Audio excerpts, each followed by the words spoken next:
Ya iki jenenge salah konsep iki.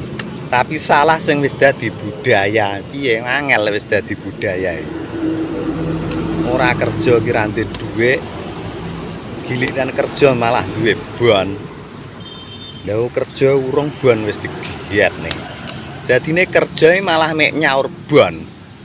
Ya ngono kon maju lho. Maju kon ndi tapi piye neh jenenge ya ngopeni anak bojo lho. Engko lek ora kerja ora duwe dhuwit. Tapi bareng kerja ya kuwi nyaur bon. Dadi kerja polane rupane ngantek kaya celeng iki nggih nyaur bon. Wis bolak-balik wis mek ngono kuwi. Lah ngono kon nabung lho. Sing ditabung ki lho apa? Lah kuwi malah sik ndutang lho kuwi.